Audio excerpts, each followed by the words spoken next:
NDA में राजभर की वापसी, पार्टी में लौटे दारा। बीजेपी के मिशन पूर्वांचल को मिलेगी कितनी धार? इन समीकरणों से समझिए इस सवाल का जवाब। लोकसभा चुनाव से पहले नेताओं के एक से दूसरे दल में जाने का सिलसिला शुरू हो गया है। यूपी में 2022 के विधानसभा चुनाव से पहले मंत्री पद से इस्तीफा देकर विपक्षी समाजवादी पार्टी यानी सपा का दामन थामने वाले मऊ जिले की घोसी विधानसभा सीट से विधायक दारा सिंह चौहान ने विधानसभा की सदस्यता से इस्तीफा दे दिया है। दारा सिंह भारतीय जनता पार्टी यानी बीजेपी में वापस लौट आए हैं। वहीं ओम प्रकाश राजभर की सुहेलदेव भारतीय समाज पार्टी यानी सुभाषपा भी एनडीए में लौट आई है।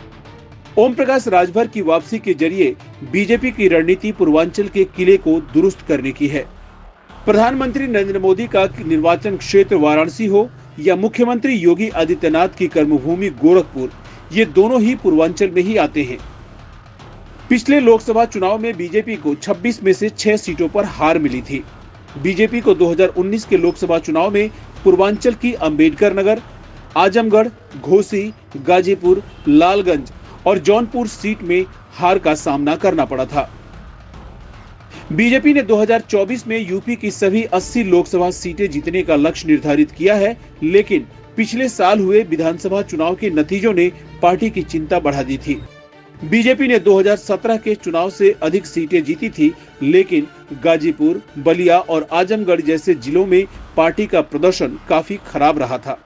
ऐसे में बीजेपी का पूरा फोकस 2024 के संसदीय चुनाव से पहले पूर्वांचल में संगठन की खामियों को दूर करने के साथ ही जातीय समीकरण साधने पर है।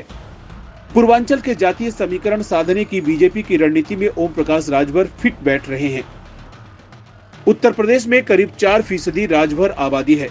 पूर्वांचल के 25 में से 18 जिलों में राजभर मतदाता अच्छी तादाद में है। पूर्वांचल की गाजीपुर, बलिया, सलेमपुर, जौनपुर, आजमगढ़ और मऊ समेत करीब दर्जन भर सीटों पर राजभर मतदाता जीत और हार तय करने की स्थिति में है। ओम प्रकाश राजभर की राजभर वोट पर मजबूत पकड़ है। बीजेपी ने ओम प्रकाश राजभर की पार्टी के एनडीए से अलग होने के बाद अनिल राजभर को राजभर चेहरे के जरिए प्रोजेक्ट करने में कोई कोर कसर नहीं छोड़ी थी। अनिल राजभर एक्टिव भी नजर आए। राजभर समाज के लोगों से घर घर जाकर मुलाकात भी की, लेकिन राजभर वोट में सेंध लगाने में नाकामी हाथ लगी। यूपी चुनाव 2022 में बीजेपी गाजीपुर जिले में खाता तक नहीं खोल सकी, तो वहीं बलिया में एक सीट पर सिमट गई। ओम प्रकाश राजभर की पार्टी विधानसभा चुनाव में 18 सीटों पर चुनाव लड़ी थी। 6 सीटों पर उसके उम्मीदवार जीते थे। पूर्वांचल में कई सीटों पर बीजेपी की हार के पीछे राजभर वोट प्रमुख कारण बनकर सामने आए थे।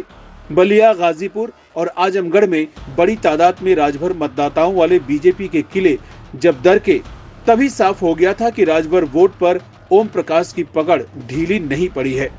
अनिल राजभर के चेहरे को आगे कर सुभाषपा के वोट में सेंध लगाने की रणनीति फेल हो गई। ओम प्रकाश ने सपा गठबंधन से बाहर आने का ऐलान कर दिया था।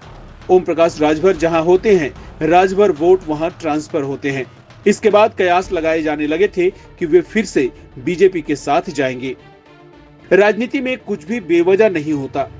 ओम प्रकाश राजभर की एनडीए में वापसी की स्क्रिप्ट जहां राजभर वोट पर मजबूत पकड़ ने लिखी, तो वहीं दारा सिंह चौहान की वापसी या वोट के प्रभाव ने पूर्वांचल की बलिया, सलेमपुर, घोसी और गाजीपुर जैसी सीटों पर नया समाज के वोटर ऐसी स्थिति में हैं, जिस खेमे में चले जाएं, जीत की संभावनाएं बढ़ जाएं।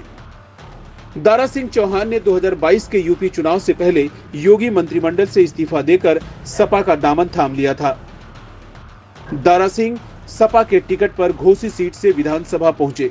बीजेपी के कद्दावर चौहान चेहरे फागू चौहान अब मुख्य धारा की राजनीति से दूरी बना चुके हैं। फागू चौहान को बिहार का राज्यपाल बनाया गया था, जहां से उन्हें मणिपुर भेज दिया गया था।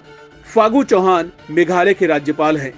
फागू चौहान की मुख्यधारा की राजनीति से दूर हो जाने के बाद दारा सिंह भी जब सपा में चले गए, बीजेपी के पास नोनिया जाति में पैठ रखने वाले नेता का अभाव हो गया था। दारा सिंह चौहान मऊ के साथ ही बलिया और आजमगढ़ के नोनिया मतदाताओं पर भी अच्छा प्रभाव रखते हैं। पिछले लोकसभा चुनाव में बीजेपी को घोर और गाजीपुर में बसपा से 7 सीटें मिली थी। गाजीपुर में मनोज सिन्हा जैसे कद्दावर नेता को भी हार का सामना करना पड़ा था। बलिया और मछली शहर सीट बीजेपी बमुश्किल जीत सकी थी। ऐसे में पार्टी अब सुभाषपा और दारा सिंह चौहान जैसे नेताओं के सहारे राजभर और नोनिया वोट को अपने साथ जोड़कर जीत सुनिश्चित करना चाहती है। ओम प्रकाश राजभर की एनडीए और दारा सिंह चौहान की बीजेपी में वापसी के लिए किन शर्तों पर बात बनी है, इसे लेकर दोनों में से किसी भी खेमे से कुछ भी नहीं कहा गया है।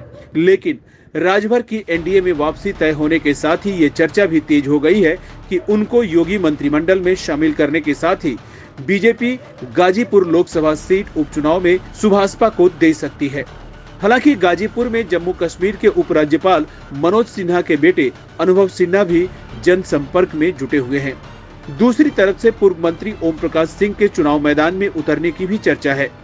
इसके अलावा दारा सिंह चौहान को लेकर कहा जा रहा है कि उन्हें योगी कैबिनेट में शामिल किया जा सकता है। बीजेपी चौहान को 2024 के लोकसभा चुनाव में घोसी सीट से उम्मीदवार भी बना सकती है।